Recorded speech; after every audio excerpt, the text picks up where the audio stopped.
We are off to the playoffs. We're off to the lead block now. Lead block. Here's the deal. NFC West, huge showdown. Sunday night, it's Niners and Seahawks. The NFL announced the game was switched to primetime, a move that 49ers head coach Kyle Shanahan said he was expecting to happen. I kind of expected it, and, it's exciting. We always like that. The only negative is probably giving the Seattle fans a little bit more time, but that doesn't matter too much because it's always as loud as it can be there. So, but we're excited. It's always fun and honor to have the 2019 season, for us in Seattle to be the only two teams playing there at the end and where everyone gets a chance to watch it. And I know it's a big game, and we're excited the whole country gets to see it. Well, we're excited too, Kyle. The NFL West title goes to the winner on Sunday night's game between the Niners and Seahawks. Loser gets locked into the 5 seed as our Kyle Brandt was talking about earlier. The Niners would clinch the #1 overall seed with the win. The Seahawks can get a first-round bye if they win and if the Packers lose, and they can move up to the 1 seed if the Packers and the Saints lose. So Shanahan alluding to it. The 12s will be bringing it on Sunday night. He said the word excited like 12 times. How excited are you guys to see this one in primetime in a playoff atmosphere in Seattle? This is what it's all about. It comes down to Week 17, and there was so much history there because the Niners and Seahawks had this great rivalry the last decade, from 2000 to 2020, and it was always the start of the decade where it was the Legion of Boom versus Willis and Bowman and Kaepernick and Gore. It's fun. Now we're turning a page to a whole other generation of 49ers versus Seahawks. I can't wait for it. Yeah, it's a playoff atmosphere, but more importantly, to Kyle Shanahan's point, it's a Seattle atmosphere. It's just different playing in Seattle. Okay. The energy is different. I remember when we first heard the news about Marshawn Lynch signing back, and I just said, man, I wish I was there. Back in the building.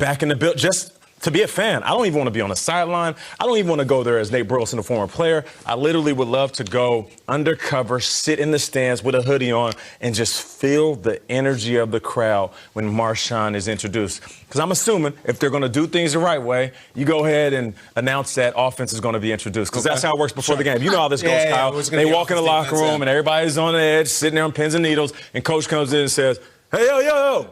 We're announcing offense. Let's go. Everybody on defense, all right, let's go. But if they announce offense and all of a sudden they say, number 24, starting running back. Silence. I need this to happen. Yeah. I want to believe you're right because their home record isn't as scary as it was when Marshall Lynch used to play there. They're 14-9 at home over the last 3 years. That pales in comparison to both the Saints, who've been vulnerable at home this season, and, of course, the Patriots, who crush it in their home field. The Titans have a better home record over the past 3 seasons than the Seattle Seahawks, so hopefully Beast Mode fixes that and those 12s bring it. I'm glad you brought that up because I think this should be a showpiece for the whole 12s, the atmosphere. They had a run where, we're the stadium you don't want to play.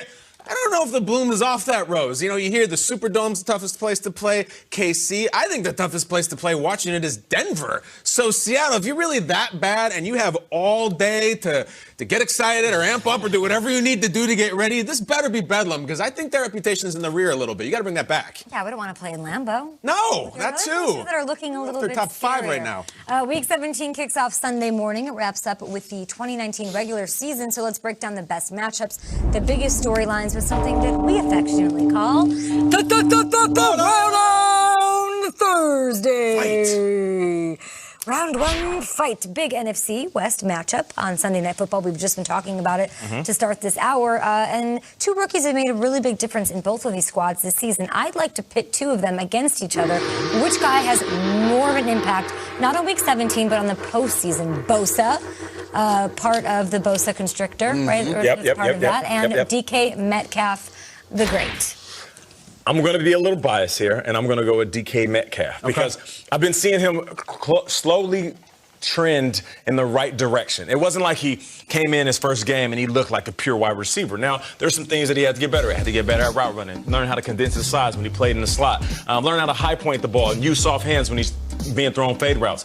But right now, I feel like moving into the playoffs, DK Metcalf is going to show everybody just how good he is. He had a coming out party when he had his shirt off and he looked strong with all the muscles. And then he had another coming out party when he ran his 40 time. But right now, this is going to be his best coming out party. I love you. I respect you. DJ Metcalf had 0 catches on 1 target last week. 2 weeks ago, 2 catches on 3 targets. DK Metcalf's been invisible when they needed him most the last 2 weeks.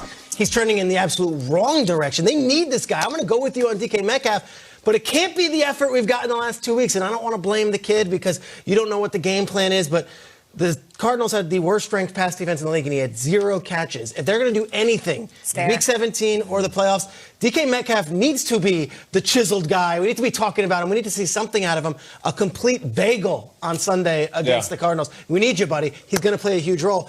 Otherwise, I don't think this team's going anywhere. We're going to learn about him. There's going to be a moment where DK makes a play or doesn't, but I go with Bosa on a runaway in this one. Really? You look at all of these great NFC quarterbacks. You need to have someone who's going to harass the hell out of them. DK Metcalf can make a play. Nick Bosa can take over a game. We've seen it this season. I think pass rush is going to be the key in the NFC playoffs because Russ and Rodgers and Wentz and all of them are too good. Bosa is an absolute monster every snap, not a few catches a game. I think it's 97. For the very first time in Throwdown Thursday history, we had the audience chime in. Yeah? Looking at Twitter, asking them who'll make a bigger impact on the postseason, Bosa or DK. Runaway agreeing with KB I'm with Nate on this. Nick Bosa. Peter, you love Bosa. You think DK Metcalf has a bigger impact than Nick Bosa? Nick Bosa's a great player, great defense. There are a million talented. Metcalf, they need, we need this. We're not anything without receiving. Lockett and Metcalf have been invisible. And pure X's and O's, you can create a game plan to try to slow down Bosa by throwing different individuals out. DK Metcalf is going to see one-on-one coverage. And like you said, he'll either make the play or not. And I feel like he's going to make Who's the better player? Let's go to the AFC South, What shall are you we? talking about? Who needs more? Let's go to the AFC South. Titans, Texans, let's two do big it. quarterbacks trying to make a push to the postseason. So here's my question. Here's the question. Ready? AFC South. Who would you rather have leading your team into the playoffs? The guy on the left, Ryan Tannehill, or the guy on the right, Deshaun Watson, who might not even play Week 17 if the Chiefs lock it up earlier with the win over the Chargers? Is that Fitzpatrick on the left? Tannehill now is on the Tennessee Titans, right? The Dolphins are not going to the playoffs, right? It's Christmas week when we get Dolphins uniforms. That's fine. I don't care what your resume is. I don't care who's cooler and who has more endorsements. What I care about right now is who is playing better. And it is not even close. Ryan Tannehill is playing way better than Deshaun Watson, right? I won't bore you with the numbers. They're staggeringly to Tannehill's side. I don't know if Watson's healthy. I don't know if he's right. I don't care. Right now, give me Tannehill right now. He's been better. That's it. You're going to walk into a building today, whether it be a store, whether it be someone's house, and they're going to be playing Christmas music on December 26th. And you're going to say, that was it. That's how I feel about this one. It was a nice ride with Tannehill. Give me Watson when it matters. That was a fun story for early December. I don't see Tannehill going on this great run right now. They lost their last 2 games. They lost 2 weeks ago when they were playing the Texans, and they could have just ended this thing altogether. Who's Deshaun Watson? Joe Montana all of a sudden? Come on, Peter. Deshaun Watson has won a lot of huge games. Not only in college, they beat the Patriots a couple of weeks ago. Talk about it. Huge game. They beat the Chiefs a couple of weeks before that. How are they doing against Lamar? They're the only team in the NFL that's beaten the Chiefs and the Patriots in 2019. And if we listen to Melissa Schrager, she talked to him after the game. He was not happy. There were comments about how he wouldn't even make eye contact with her. He wants to bounce back. I'm with you. I love what Tannehill's done. It feels a little bit like walking into White Christmas on December 26th. I think that train. Don't ever say to Peter, name one, because he'll name 50. Challenge. I just got my hand slapped. That's Back pocket. I like that. Here you go. All right. Listen, the last game against the Bucs, they didn't look that good. Will Fuller, he didn't even make it into the half. It was a weird game. Before he was banged up. Deshaun Watson, talk about stumbling into the playoffs. He was basically stumbling around because he hurt his foot in the middle of the game, but still was fantastic. I love Tannehill. I do feel like they are one of the hottest teams, but you're talking going into the playoffs, big stage, big moments. I think everybody that has watched Deshaun Watson over the course of his career, high school, college, now in the pros, you're going to take him on a big stage because you know if there's one dude on that field that isn't going to cower in those moments, it's Deshaun. Which quarterback would you have out of the 3 that were looking to make their waves and get in the playoffs? Steelers, obviously not their quarterback. So would you go Tannehill or Derek Carr? Because those are the 3 teams, right, trying to fight their way in. Tannehill over Derek Carr? Yeah, just because they have more available pieces. I'd take him over Watson, too, so I'll take him over Carr. Tannehill over Carr this season, for sure. We'll see how it shakes out. Of course, we'll break down that playoff picture.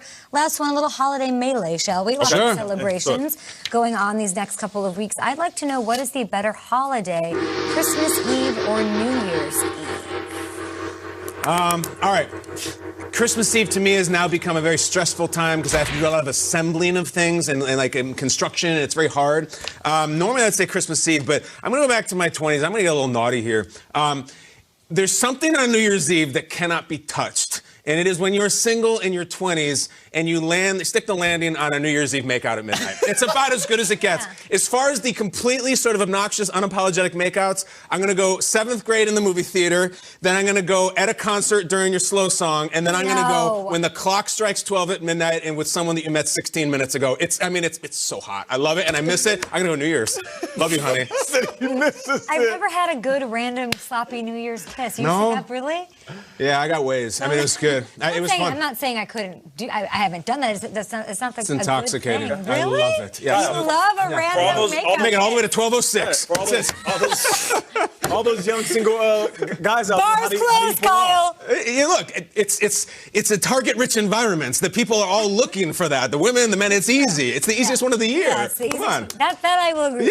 Yeah. I'm going. Everybody's parched. But what's a better holiday? Go to Fiddlesticks. Go to any of these places in New York that are just like New York bars. If you get to like 11:57 and someone hasn't found one, they'll do Schrager. anything. Yeah, including me. Go to Off the Wagon, like in the Upper East Side. Like you will be fine. Sidebar. I'm going to go with Christmas Eve.